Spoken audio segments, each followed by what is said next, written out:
Batam TV, inspirasi Kepri.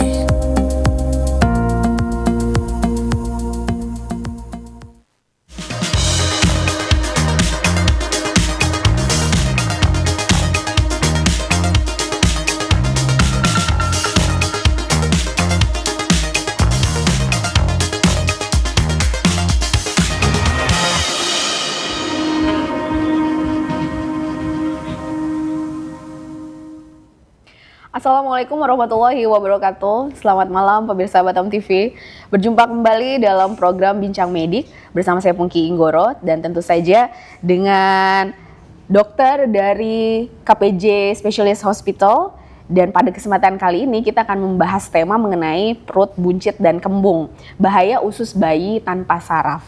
Dan telah hadir di studio bersama saya malam hari ini Dr. Munaswara Nadesin, dokter spesialis bedah pediatrik KPJ Bandar Datoon Specialist Hospital. Selamat malam, Dokter Munaswar ya? Yeah. Boleh saya panggil Dokter Munaswar? Boleh, boleh. Oke, Dokter apa kabar Dokter?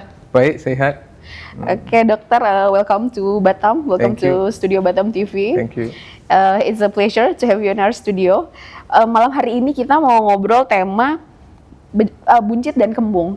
Sebenarnya buncit dan kembung ini kayaknya di setiap bayi itu akan kelihatan ya.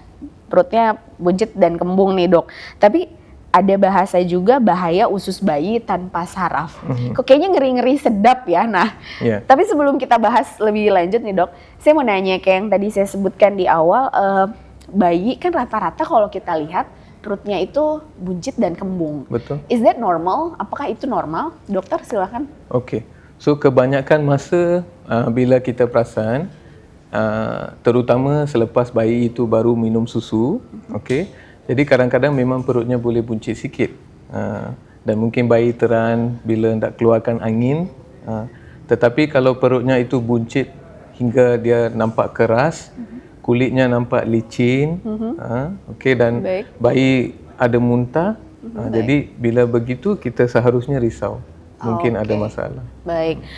Dokter, itu menarik karena kebanyakan perut buncit, kemudian kembung. Kalau di Indonesia ini, coba kita oles pakai minyak telon. Mohon maaf ya dok. Coba kita oles pakai minyak telon. Terus orang tua kadang risau, oh bayi saya belum pup nih 3 hari. Tapi begitu dipegang perutnya nggak terlalu keras, biasa aja.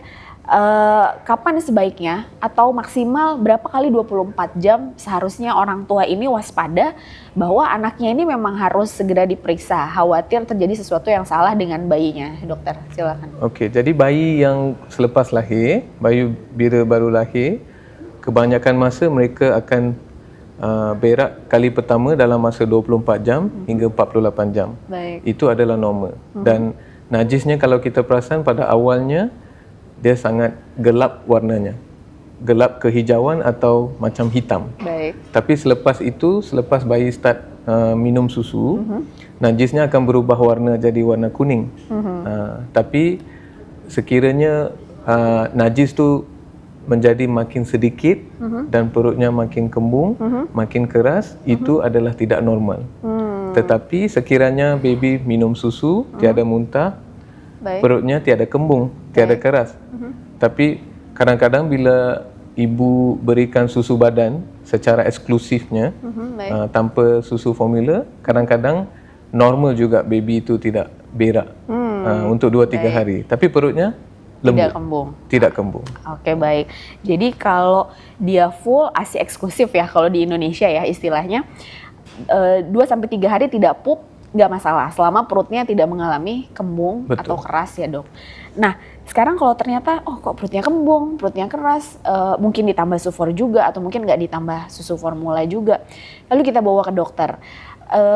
Kira-kira bagaimana kemudian kita bisa tahu nih, dokter bisa mengetahui ini kayaknya ada masalah nih sama usus yang kemudian tanpa saraf. Dokter boleh dong jelaskan lebih lanjut apa sebetulnya bayi lahir dengan usus tanpa saraf ini? Silakan dok. Okey, so masalah ni adalah sejenis kecacatan daripada lahir ataupun kita boleh pakai istilah congenital, di mana saraf itu dia gagal untuk turun hingga ke duburnya atau kita panggil rectum. Jadi sepatutnya saraf tu ada di usus besar, seluruh usus besar sampai hingga ke bahagian dubur. Jadi bila tiada saraf di sana, kita panggil penyakit tanpa saraf, ataupun istilah medikalnya kita boleh panggil penyakit Hirschsprung. Itu namanya. Oke, I see. Jadi kalau saraf itu tidak sampai ke dubur, maka sudah tidak lain tidak bukan diagnosanya adalah Hirschsprung tadi itu ya, Yes. istilah medis. Nah, apa yang akan terjadi pada bayi? Berarti dia tidak akan bisa pup ya, Dok? Betul. Dia tidak akan bisa pup dengan normal. Nah, ini hanya terjadi pada bayi baru lahir atau bisa terjadi pada bayi atau toddler misalkan? Okey, kebanyakan masa dalam 70-80% masalah ini boleh dikenal pasti daripada lahir lagi. Baik. Dia bergantung pada bahagian usus yang tiada saraf. Katakan hanya sedikit bahagian di dubur ataupun di rektum tiada saraf, mungkin bayinya pada awal boleh pup macam biasa. Tetapi bila dia jadi toddler, dia semakin sembelit, beraknya jadi keras, perutnya makin besar. Jadi ada juga yang kita kenal pasti pada masa itu. Tetapi kebanyakan 80% semasa bayi kita boleh kenal pasti. Bila perutnya kembung, besar, keras dan tidak boleh berak. Oke. Apa yang terjadi, Dok? Kalau seandainya orang tua ini kurang aware, nggak apa-apa lah, nggak apa-apa. Kadang ada orang tua yang masih berusaha berpikiran positif, nggak apa-apa. Mungkin dia cuma kembung aja, kita kasih minyak telon. What will happen to the baby? Kalau ternyata sudah seminggu tidak buang air besar dan ternyata memang bayi ini memiliki Hirschsprung atau memiliki Hirschsprung tadi. Baik. Bagaimana, dokter? Okey. Nombor satu yang kita risau bila dia ada penyakit Hirschsprung ataupun penyakit tiada saraf ni, jadi susu yang diberikan akan ada masalah pencernaan juga. Dan bila bayi tidak boleh keluarkan pup secara biasa, yang paling kita risau bila najis itu di dalam usus jangka masa yang lama, maka kuman boleh datang ataupun kita panggil infeksi. Jadi itu yang bahaya dekat baby. Dan kadang-kadang ususnya bila makin kembung, pada satu tahap sekiranya tekanan di dalam usus tu agak tinggi, ada bayi yang usus besarnya boleh pecah sendiri. Wow. Itu yang paling serius yang kita pernah lihat. Dan itu akan terjadi pendarahan ya? Dia akan jadi pendarahan dan bila najisnya tu keluar di dalam kawasan perut, Betul. dia boleh jadi kuman yang sangat kuat, Ya. sampai boleh membahayakan nyawa juga kadang-kadang. Oke. Jadi tertarik, Dok, untuk tanya pasien dokter nih yang paling yang kondisinya paling akut dan akhirnya harus dokter tangani. Apakah sudah sampai pecah ususnya? Betul. Paling akut yang kita pernah lihat ialah bila ususnya sudah pecah. Jadi pada masa begitu kita harus lakukan operasi secara terus-menerus. Baik, artinya terus-menerus berarti berkala? Tidak Berkala, betul. Oh, baik. Tidak benar. Kalau untuk orang dewasa kan kalau mau operasi itu biasanya disuruh puasa dulu ya, Dok. Betul. Kalau untuk anak-anak sama juga. Anak-anak sama. Sekiranya masalah ini kita kenal pasti daripada bayi lagi. Okey, jadi yang pertama kita perlukan konfirmasi. Maksudnya kita kena pastikan bayi tersebut ada penyakit itu. Jadi apa prosedurnya ialah kita kena ambil sedikit isi daripada dubur bayi. Isi dari dubur bayi. Dari dalam dubur bayi. Kita ambil isi dan kita hantar ke makmal untuk kaji sama ada saraf terdapat pada bahagian usus itu atau tidak. Sekiranya kita gagal kenal pasti saraf, maksudnya bayi itu memang menghidap penyakit Hirschsprung ataupun penyakit tiada saraf. Jadi dari tahap itu kita boleh mengajar ibu bapa. Jadi yang seterusnya perlu dilakukan ialah kita kena bantu bayi tersebut untuk berak. Jadi apa caranya? Kita kena pakai tube ataupun kita panggil macam pipe kecil yang perlu dimasukkan ke dalam dubur bayi dan keluarkan najis dan cuci ususnya sehingga kita buat pembedahan. Bila bayi itu dalam umur 4 hingga 6 bulan begitu. Baik, Dok, tadi saya coba menangkap. Jadi sebelum dilakukan tindakan perlu ada pemeriksaan lebih lanjut sampai akhirnya diagnosa Hirschsprung itu. Betul. biopsi ya mungkin? Apakah istilahnya biopsi? Biopsi maksudnya kita kena ambil sedikit isi daripada dubur. Dubur itu, Jadi kita ada alat yang kita akan masukkan ke dalam dubur bayi dan cubit sedikit isi keluar untuk kita hantar ke makmal untuk kenal pasti. Nah, Dok, tadi kemudian kalau sudah diketahui, oh ternyata dia menderita Hirschsprung. Hirschsprung ini kalau nggak salah ada yang total dan ada yang parsial ya dok. Betul. Nah dokter bisa tolong menjelaskan apa nih bedanya? Orang tua pasti ingin tahu nih, silahkan. Oke, jadi macam ini. Kalau cara yang lebih mudah untuk kita faham, kita bayangkan seharusnya usus kita untuk bergerak secara normal. Jadi untuk makanan yang dicernakan tu ditolak daripada perut sampai ke usus besar dan dubur, seharusnya mesti ada saraf. Baik. Sekiranya tiada saraf, bahagian usus tersebut jadi kaku. Dia tidak boleh bergerak secara normal. Jadi najisnya tu tidak boleh ditolak keluar.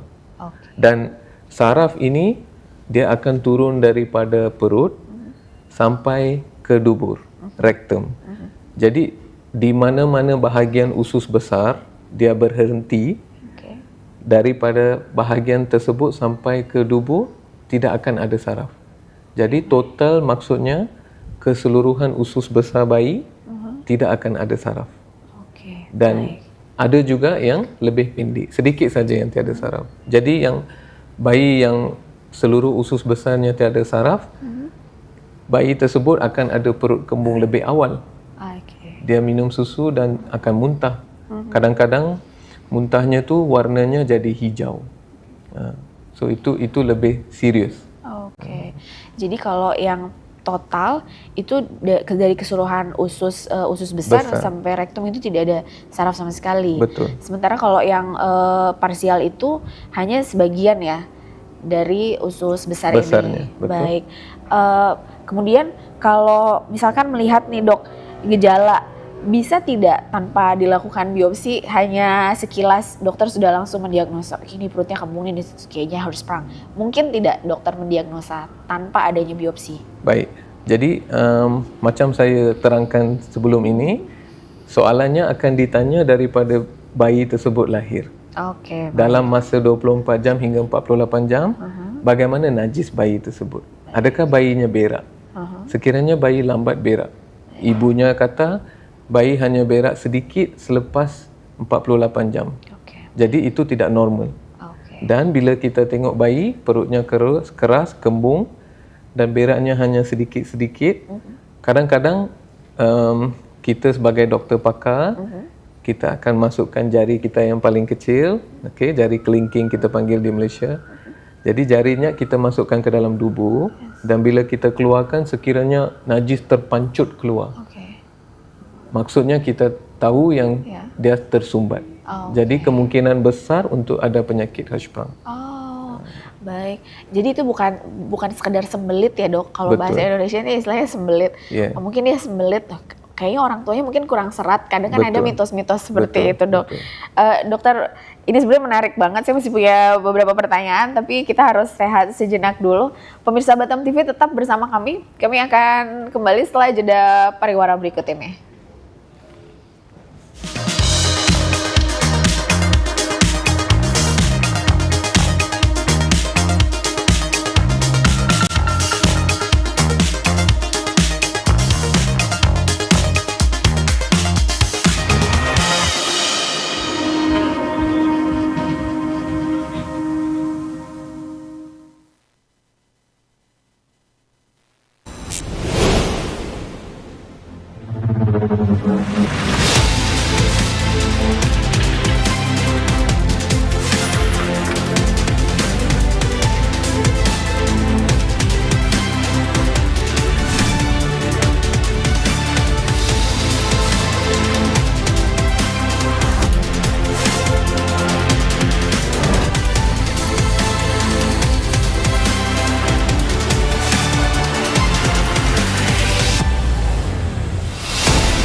kok bingung untuk mencari dokter dan hospital di Malaysia?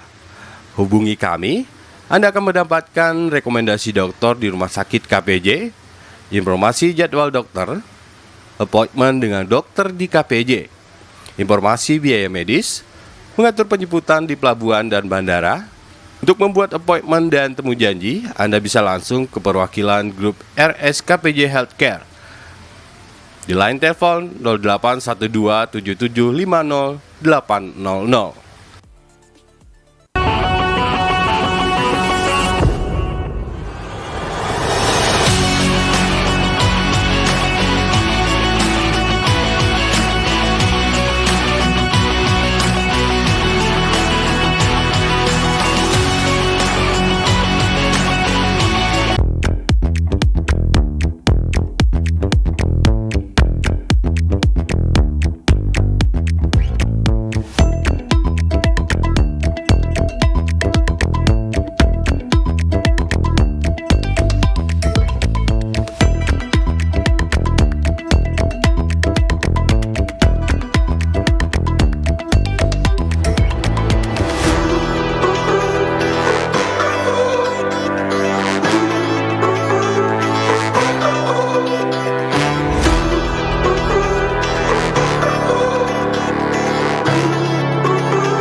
Pemirsa Batang TV masih di program Bincang Medik bersama KPJ Specialist Hospital dengan narasumber kita Dr. Muniswaran Nadesin, spesialis bedah pediatrik dari KPJ Bandar Dato' On Specialist Hospital.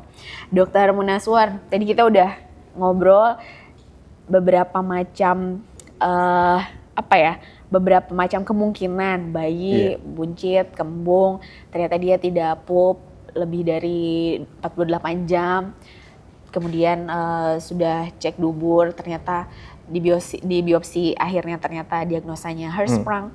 Yang mau saya tanyakan, apa penyebabnya? Kenapa bayi bisa lahir?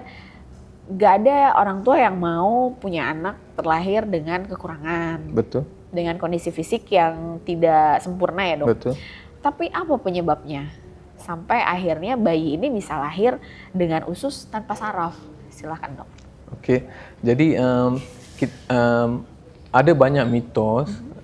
Jadi ada ibu atau bapa bayi yang mungkin kata masalah ini berlaku disebabkan oleh cara pemakanan ibu masa mengandung dan sebagainya. Tapi semua itu sebenarnya tidak betul. Jadi ibu bapa tidak perlu salahkan diri masing-masing. Kenapa benda ni jadi? Okey, secara saintifiknya ada kajian yang mengatakan ada kaitan penyakit Hirschsprung ini dengan mutasi jin. Ataupun jin ini adalah faktor yang menentukan badan kita, seluruh badan kita. Jadi bila ada mutasi ataupun kecacatan pada genetik, kita panggil genetik tersebut, maka penyakit ini boleh jadi. Dan ada penyakit keturunan juga kita panggil.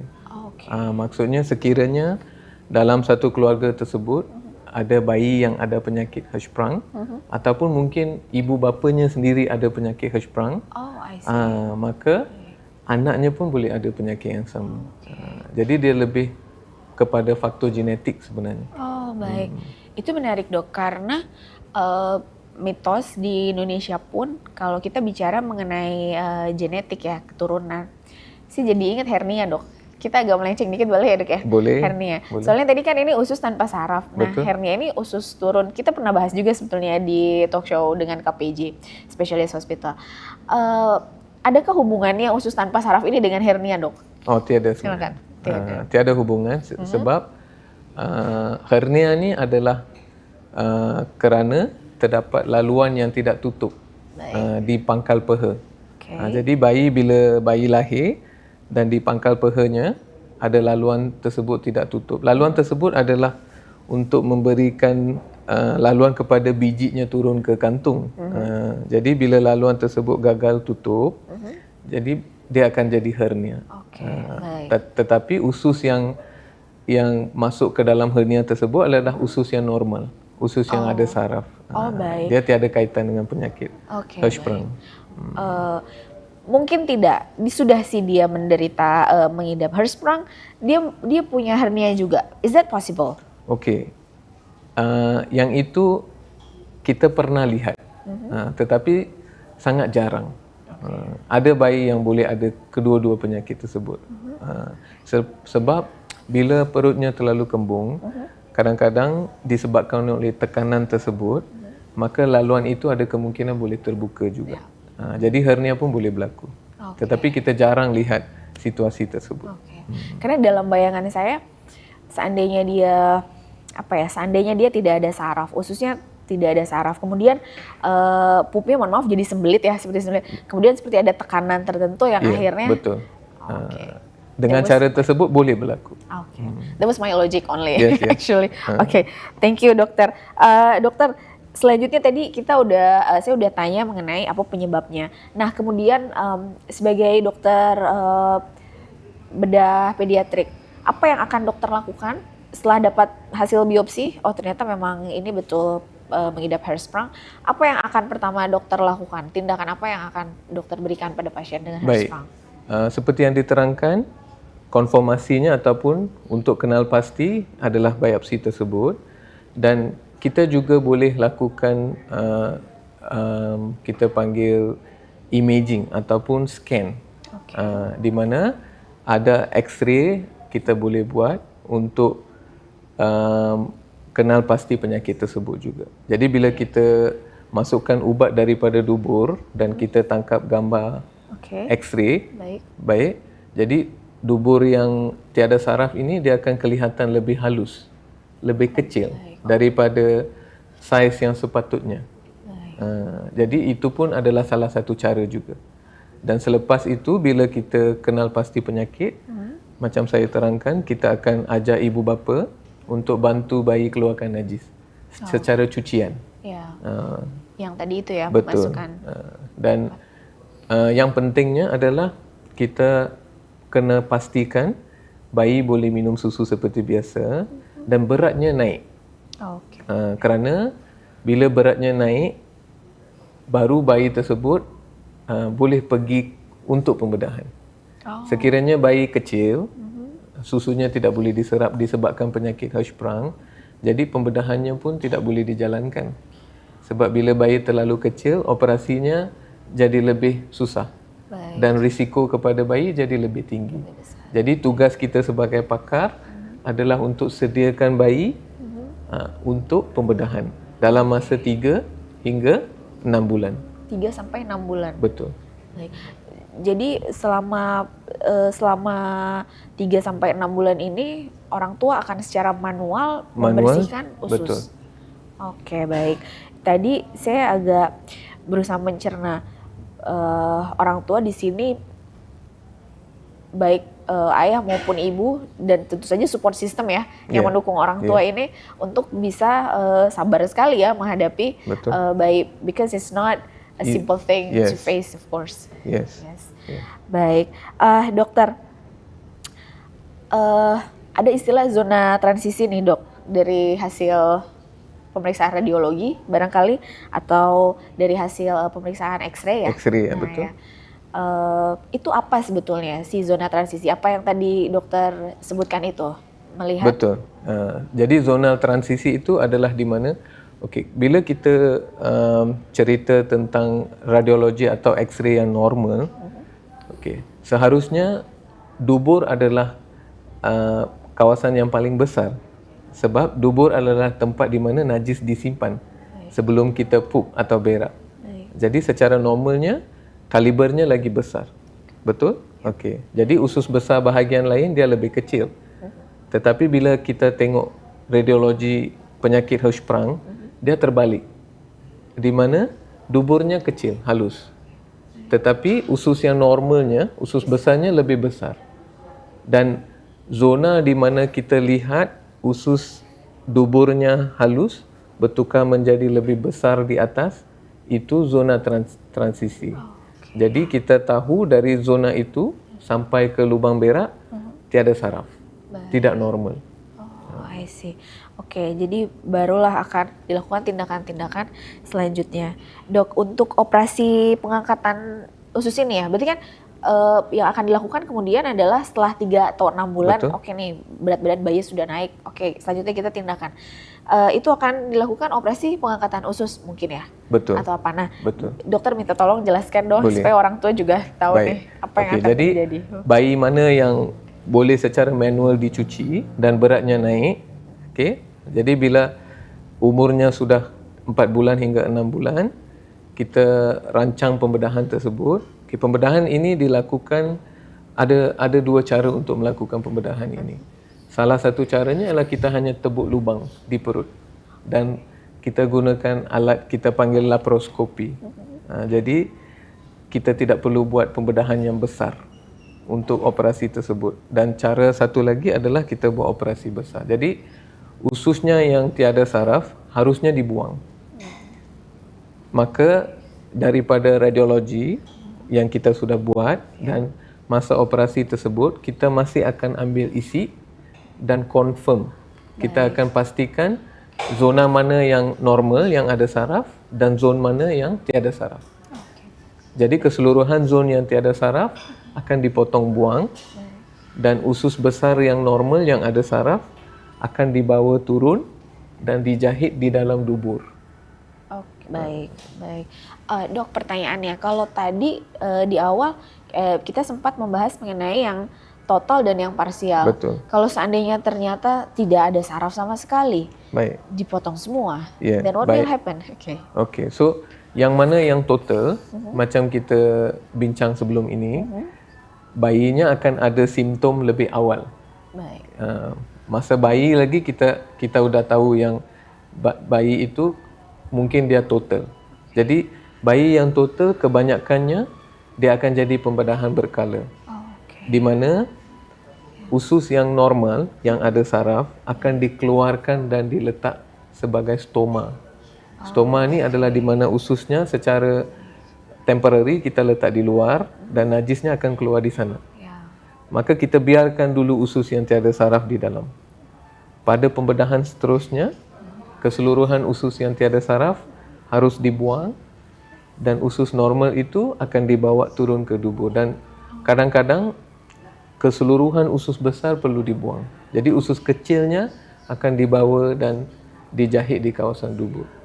Jadi ada cara yang berlainan untuk buat pembedahan tersebut. Dan untuk bayi yang total, yang usus panjang, usus besarnya langsung tiada saraf, pembedahannya berkala. Oke, dok, ini menarik.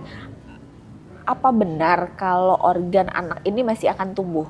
Jadi kalau seandainya ususnya dibuang itu masih ada kemungkinan usus ini akan bertambah lah atau apa? Apakah itu betul, dok? Okey, dia macam ini. Usus yang kita telah buang, ususnya tidak akan tumbuh balik. Jadi bahagian yang sudah dibuang itu dia tidak akan tumbuh. Tetapi bahagian yang kita tinggalkan, bahagian yang normalnya itu dia akan adaptasi. Dia akan menukarkan keupayaannya untuk serap lebih banyak air, serap lebih banyak garam daripada apa yang kita makan. Jadi usus pun dia ada teknologi dia sendiri, di mana dia boleh adaptasi. Iya. Jadi nggak ususnya sudah dibuang ya sudah pasrah saja apa adanya enggak ya. Betul. Jadi usus pun tetap bisa beradaptasi ya Betul. dok ya. Oke. Oke dok, ini ada pertanyaan mengenai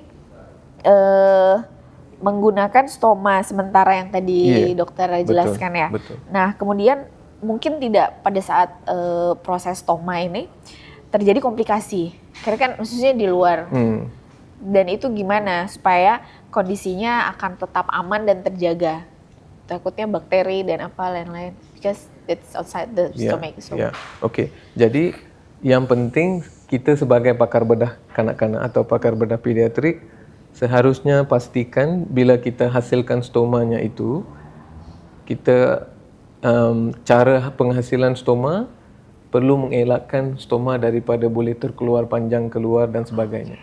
Jadi bila kita jahit secara betul, stomanya hanya akan ada sedikit di luar.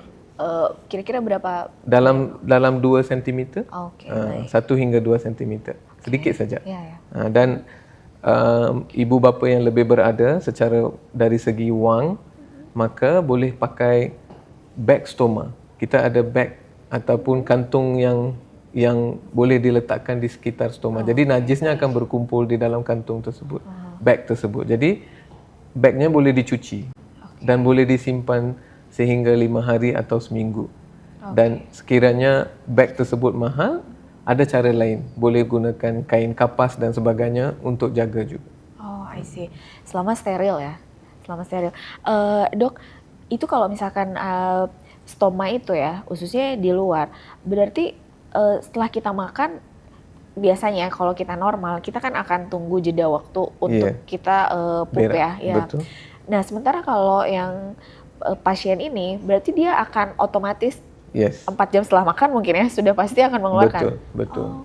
Jadi dia tidak boleh dikontrol, dia akan keluar.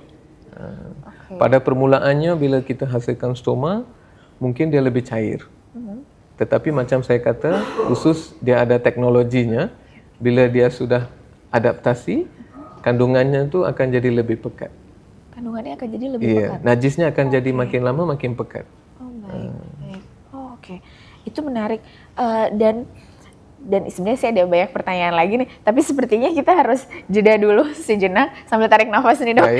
Saya mau tanya mengenai resiko setelah tindakan nanti, setelah sudah selesai, apakah akan terjadi sembelit atau inkontinensia semacam itu dok. Oke. Kalau gitu pemirsa Batam TV tetap bersama kami akan segera kembali setelah jeda pariwara berikut ini.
Kok bingung untuk mencari dokter dan hospital di Malaysia?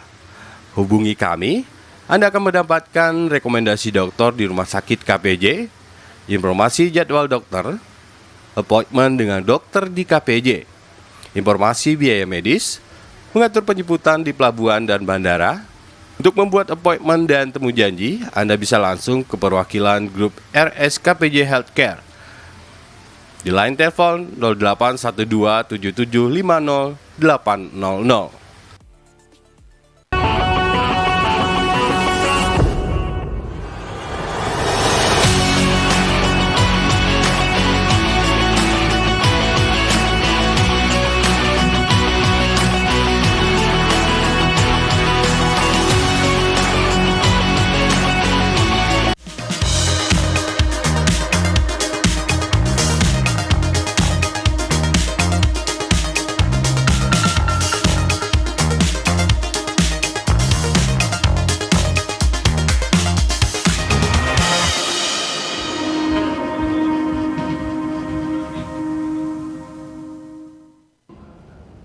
Baik pemirsa Batam TV, masih di program Bincang Medik bersama KPJ Specialist Hospital dengan narasumber kita Dr. Muniswaran Nadesin, dokter spesialis bedah pediatrik KPJ Bandar Dato'on Specialist Hospital. Dr. Munaswar, ini sebenarnya udah banyak ya yang dibicarakan, detail sekali. Tadi saya tuh mau menanyakan mengenai pasien yang sudah menjalani beberapa fase dari mulai menunggu 3-6 bulan, kemudian ada yang mengikuti tindakan stoma dan lain-lain.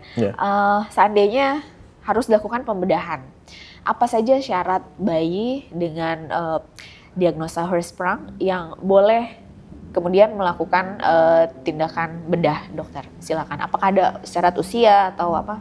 Oke. Jadi macam saya terangkan, salah satunya adalah faktor usia, di mana kita hanya akan buat pembedahan ini paling awal umurnya dalam 4 hingga 6 bulan. Tetapi yang lebih penting adalah berat bayi tersebut. Jadi secara umumnya sekiranya berat bayi lebih dari 5 kilogram, jadi pembedahan ini boleh dilakukan tanpa komplikasi yang banyak. Dan bayi yang pembedahannya dilakukan secara berkala, di mana stoma dihasilkan dulu, kita lihat pada benda yang sama. Sekiranya beratnya naik dan beratnya adalah lebih dari 5 kg atau 6 kg, maka kita tahu bayi itu sudah sedia untuk pembedahan. Sebab penyakit Hirschsprung, kita biasanya akan lakukan pembedahan ini seawal yang boleh. Sebab bila bayi makin besar, otaknya akan ada koordinasi dengan duburnya. Jadi signalnya untuk dia proses di sini yang dia akan berak adalah sangat penting. Baik. Jadi bila operasi ini dilakukan awal, kita boleh pastikan signal connection di antara otak dengan duburnya normal. Oh, I see. Sekiranya kita lewatkan lagi pembedahan ini, pembedahan masih boleh dilakukan, tetapi signalnya itu secara natural akan menjadi lebih susah. Baik. Jadi walaupun sudah dibedah, mungkin kanak-kanak tersebut masih akan ada masalah seperti sembelit. Oh, oke. Itu yang saya mau tanyakan, dok. Yes. Risiko komplikasi seperti operasi, setelah operasi seperti enterocolitis, Yes. sembelit. Istilahnya adalah dipanggil enterocolitis. Oh, oke. Okey, jadi My mistake. apa maksud enterocolitis ini adalah, dia adalah infection ataupun infeksi yang berlaku pada usus. Jadi terutama bila kanak-kanak tersebut ada penyakit Hirschsprung, risikonya untuk mendapat kuman ini adalah lebih tinggi. Dan bila kuman ini terdapat pada ususnya, kadang-kadang kumannya boleh masuk ke dalam darah. Jadi infeksinya boleh jadi terlalu mudarat untuk kanak-kanak tersebut. Dan paling akut kita pernah lihat, bayi pun boleh meninggal daripada infeksi tersebut. Jadi enterocolitis Hirschsprung ni sangat menakutkan. Jadi bila-bila kanak-kanak yang ada penyakit Hirschsprung, sebelum pembedahan atau selepas pembedahan, sekiranya perutnya jadi kembung, muntah, demam, dan najisnya warnanya jadi tidak normal ataupun baunya tidak berapa sedap, baunya pelik. Jadi ibu bapa harus bawa bayi tersebut secara serta-merta ke hospital. Ya, Rawatan perlu diberikan segera. ya betul. Jadi tidak bisa menunggu lama ya untuk bayi dengan kondisi perut yang kembung, buncit, lebih dari 3 hari tidak pup, Ya. apalagi sudah ada muntah ya. Itu memang harus. Dok, kalau ini dok, incontinence ya, Iya. silakan dok. Okey, jadi incontinence adalah keadaan di mana kita tidak boleh kontrol proses berak. Maksudnya bila kita rasa hendak berak, kita tidak boleh tahan. Oke. Sebab kita secara normal bila kita rasa hendak berak, terutama kalau kita masih lakukan kerja ataupun masih tengah tumbuh ramah, kita boleh tahan. Yes. Tetapi bila tiada continence, mereka tidak boleh tahan. Najisnya akan terkeluar walaupun dia cuba hendak tahan. Jadi pembedahan ni sangat penting dilakukan dengan cara yang betul. Sekiranya saraf di lubang berak berlaku kecederaan, maka penyakit keadaan inkontinensi ini boleh berlaku. Jadi bila kita lakukan pembedahannya, teknik yang betul harus dilakukan supaya kita elakkan masalah ni daripada berlaku. Ya. Jadi jangan sampai yang sebelumnya nggak bisa pup, setelah operasi malah jadi nggak bisa dikontrol. Betul. Ya, baik. Dokter, kalau seandainya nih terjadi nih anak ini dia sudah mengikuti berbagai tindakan untuk Hirschsprung-nya, anak ini pasti akan dipantau nih ya dok. Ya. Selama beberapa lama. Betul. Ada tidak masa-masa rawan yang harus orang tua aware ini udah oke 100% atau kita masih tetap harus aware, dan berapa lama waktunya untuk orang tua tetap keep their eyes on the kid? Yes, okey. Jadi selepas pembedahan dilakukan, okey, kita tahu yang dalam 30%, okey, bayi ataupun kanak-kanak boleh jadi normal sepenuhnya. Maksudnya selepas pembedahan beraknya jadi normal, perutnya tiada kembung, tiada muntah, dan dia pun tidak dapat infeksi enterocolitis yang kita bincang sebelum ini. Jadi itu kategori yang kita boleh kata sudah normal. Kita masih akan pantau selepas pembedahan 3 bulan, 6 bulan, selepas itu mungkin setahun sekali. Tetapi kanak-kanak yang selepas pembedahan masih ada kembung sedikit ataupun sembelit, kita akan pantau lebih kerap. Dan kadang-kadang ada yang kita masih perlu pantau sampai umurnya 18 tahun pun ada. Oh ya? Betul. Sebab walaupun kita sudah hasilkan pembedahan, kita telah bawa saraf yang normal di bawah, pesakit yang ada penyakit Hirschsprung ni, dia masih boleh ada masalah sembelit yang boleh berpanjangan. Yes. Jadi selepas pembedahan, tugas kita sebagai doktor kena pastikan beraknya adalah normal. Kadang-kadang kita perlu gunakan beberapa jenis ubatan ataupun teknik lain untuk pastikan kanak-kanak tersebut sentiasa berak. Kalau tidak, ususnya akan jadi lebih besar dan lebih susah untuk kita bantu bayi itu, kanak-kanak tersebut untuk berak. Oke. Dok, tadi saya agak terkejut ya. Bahkan sampai ada yang usia 18 Betul. 18 tahun, Dok. Betul. Terus dipantau ya. Betul. Dan tadi menyebut juga soal sembelit. Kalau mungkin karena saya terbiasa buah sayur. Itu membantu tidak Betul. sebetulnya? Sangat membantu. Jadi kita tahu yang terutama kanak-kanak yang ada penyakit Hirschsprung ni, yang pertama ialah kita panggil prosedur toilet training ataupun umur di mana kita berhenti pakaikan pampers ataupun lampin. Jadi untuk kanak-kanak yang ada Hirschsprung ni, yang ini sangat penting. Jadi bila umurnya sudah 3 tahun, 4 tahun, proses ini perlu dan wajib. Baik. Okey, selepas itu kita pun harus pantau lagi beraknya okey atau tidak. Dan makanan yang ada serat, sayur-sayuran, air yang cukup sangat penting. Kerana mereka sudah ada masalah. Jadi lebih penting untuk kita pastikan mereka ambil secukupnya. Baik, Dok, itu kan makanan yang harus ya, makanan yang berserat, buah Betul. dan sayur itu harus sekali. Ada pantangan tidak, Dok, untuk pasien Hirschsprung atau yang sudah walaupun sudah dioperasi, ada pantangan tidak untuk pasien-pasien ini? Okey, tiada pantang sebenarnya. Setelah kita lakukan operasi, mereka boleh makan Oke. macam kita. Oh, jadi apapun boleh ya? Ya, apapun boleh, ikan, ayam, semua boleh dimakan. Oke, nggak ada pantangan. Tiada pantang. Apa namanya? Ya selama itu sehat lah ya, Ya, dan memberikan betul, faedah betul. untuk tubuh kita. Ya. Dokter boleh dok, saya minta cerita dok, dari sekian banyak pasien-pasien yang datang nih berkonsultasi atau akhirnya dokter lakukan pembedahan atau apalah semacamnya, yang berhubungan dengan Hirschsprung ini, pasien dengan kondisi paling parah yang pernah dokter tangani, boleh nggak dok cerita dikit? Selepas pembedahan atau Sebelum dan setelah ya. Okey. Macam saya katakan, yang paling kita risau adalah bayi-bayi yang tidak diperhatikan daripada awal.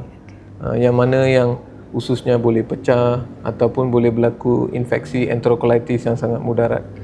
Jadi itu yang parah kita pernah tengok, sebab kehilangan satu bayi itu adalah sesuatu yang sebagai doktor kita pun tidak boleh terima, sebab kita tahu masalah ini boleh dibetulkan. Dan ada juga yang selepas pembedahan selalunya masalahnya tidak begitu teruk. Jadi macam saya kata, ada budak yang kita hendak pantau sampai 18 tahun, itu adalah segelintir sahaja. Nombor yang sangat kecil.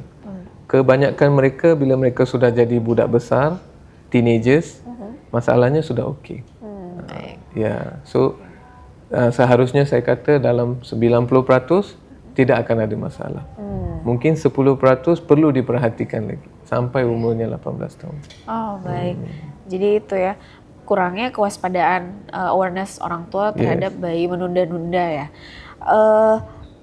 Kalau untuk di RS KPJ Bandar Dato' On sendiri, ada teknologi khusus nggak untuk melakukan pembedahan atau semacamnya terhadap pasien-pasien Hirschsprung ini?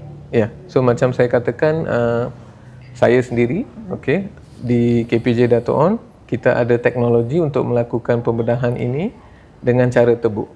Maksudnya kita gunakan alat yang halus untuk buat pembedahan daripada luar. Jadi tidak perlu potong secara besar macam luka yang besar. Dan proses untuk bayinya sembuh pun bagus kerana lukanya kecil. Baik. Jadi lukanya dalam 5 mm sahaja, kurang daripada 1 cm. Jadi mungkin 3 tempat kita tebuk, dan luka satu lagi di dalam dubur tu tidak akan kelihatan selepas pembedahan. Sebab kita lakukannya di dalam dubur. Baik. Saya berusaha menjawab baik meskipun saya masih imaging ya. Masih membayangkan. Baik, dokter, artinya anak-anak ini yang sudah dioperasi bisa hidup normal ya? Iya, betul. Sampai usia lanjut tidak akan ada keluhan lagi. Betul. Dan hanya 10% aja yang perlu pemantauan khusus. Betul. Sampai usia 18 tahun. Tapi kembali lagi, karena ini masalahnya bukan pada asupan makanan yang dikonsumsi oleh ibu yang sedang hamil, ini lebih kepada faktor keturunan. Yes. Baik, pemirsa Batam TV, dokter juga saya masih ada sesi terakhir nih. Kita harus istirahat lagi dok. Baik, pemirsa Batam TV tetap bersama kami. Kami akan segera kembali setelah jeda pariwara berikut ini.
Loh, kok bingung untuk mencari dokter dan hospital di Malaysia?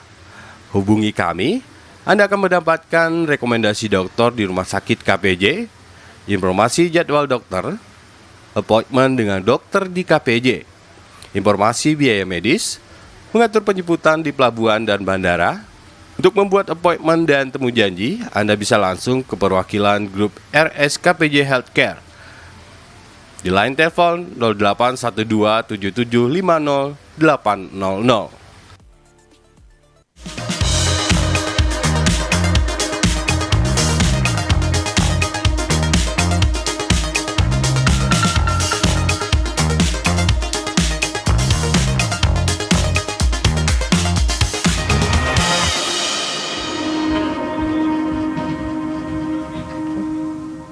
Ush.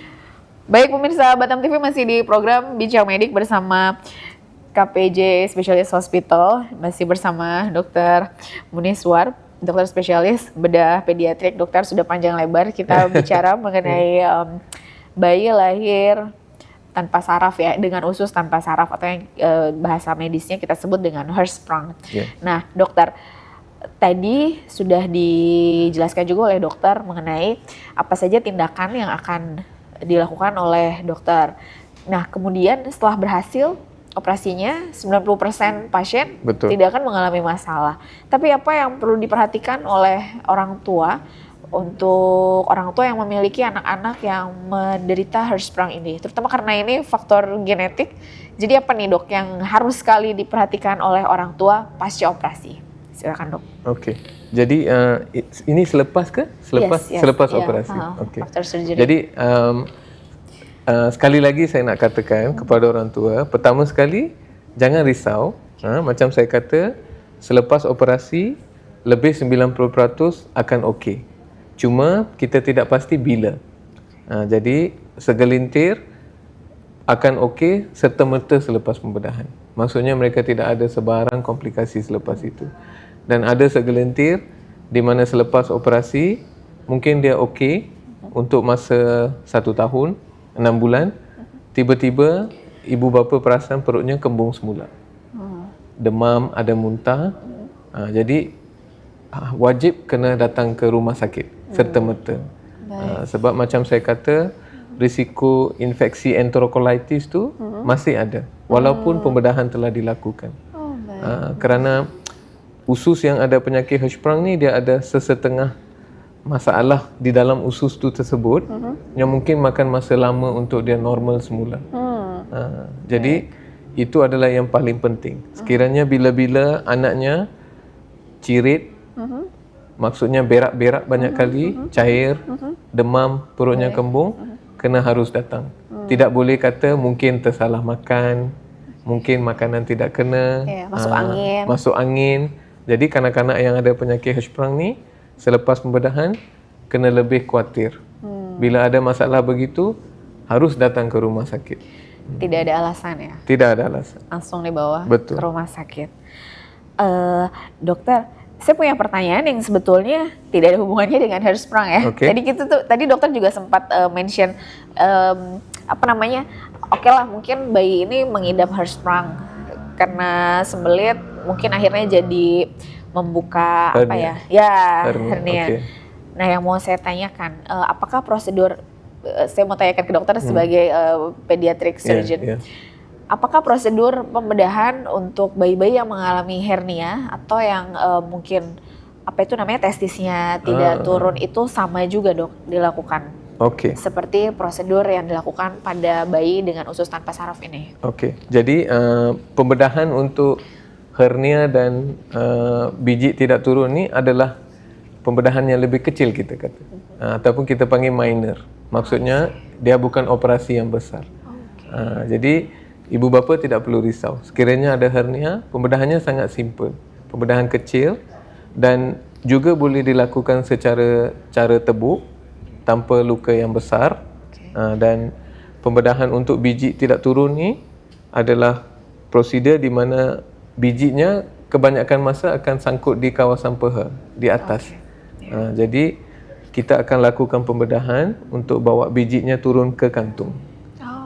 Sebab bijinya tidak boleh ditinggalkan di atas. ada risiko boleh menjadi kanker bila dia makin besar. Oh. Dan kadang-kadang biji yang tidak turun ni juga boleh jadi tidak kurang subur kita kata. Jadi sangat penting untuk dibawa turun. Baik.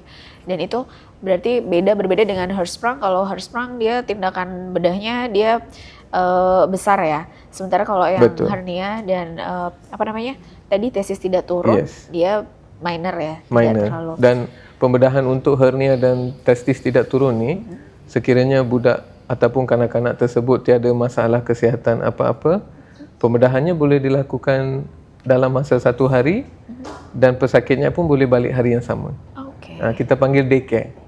Daycare, di mana paginya kamu datang, kita bedah, petang yang sama, kamu dah balik rumah. Oke. Because it's quite simple compared to itu ya Hirschsprung Yes. surgery. Yes. Dokter, sebagai dokter spesialis bedah anak, boleh dong minta apa ya pesan untuk orang tua pemirsa Batam TV di rumah mengenai kesehatan anak? Okey. Apa yang harus sekali diperhatikan oleh orang tua, Okey. terutama mungkin berkaitan dengan Hirschsprung atau sebagai dokter Baik. bedah anak? Baik. Silakan dokter. Okey, ibu bapa yang sedang tonton, pertama sekali saya ingin katakan sekiranya anak mempunyai apa-apa masalah, pertama sekali jangan panik dan jangan risau. Bukan bermaksud bila ada masalah tersebut, sekiranya kamu pergi ke rumah sakit, doktor akan kata wajib kena melakukan pembedahan. Tidak. Kita akan periksa secara teliti dulu. Dan kenal pasti adakah masalah itu adalah sesuatu yang perlu dikaji lebih, dan kadang-kadang mungkin bukan masalah penyakit pun. Dan kita sendiri akan kata tidak apa, yang ini boleh dipantau. Jadi emosi ibu bapa kena kuat. Kena pastikan lebih kental. Jadi kita tahu kadang-kadang keadaan seperti ini tidak boleh dielakkan. Ada bayi yang boleh ada penyakit Hirschsprung dan hernia ataupun biji tidak turun seperti yang dikatakan. Tapi tugas kita sebagai doktor pakar, kita akan terangkan kepada orang tua ataupun ibu bapa supaya mereka faham, dan kita juga akan bantu daripada awal sampai kanak-kanak tersebut sihat. Jadi ibu bapa jangan risau, dan sokongan emosi itu pun agak penting. Jadi kita pun akan tolong dari aspek itu juga. Baik, jadi support system secara psikologis menerima kondisi anak ya, bagaimanapun kondisinya ya dok. Yeah. Oke, thank you so much Welcome. dokter. Hari ini obrolannya entah kenapa, terutama untuk untuk orang tua yang baru punya newborn. Yes. Menurut saya ini Yes. sangat bermanfaat sekali. So thank you so much dokter. Untuk pemirsa Batam TV yang mungkin juga pernah mengalami atau ada relatives atau kerabat yang memiliki kondisi yang tadi sudah dijelaskan oleh dokter mengenai kondisi kembung dan juga buncit, tidak pup selama lebih dari 48 jam. Baik sekali untuk langsung dikonsultasikan ke dokter dan bisa langsung berkonsultasi ke KPJ Bandar Dato' On Specialist Hospital. Baik, pemirsa Batam TV, sepertinya ini saatnya saya pamit undur diri dari hadapan Anda. Terima kasih sudah menemani kami selama 1 jam ini. Sampai jumpa di program Bincang Medik selanjutnya. Wassalamualaikum warahmatullahi wabarakatuh. Sampai jumpa, happy weekend.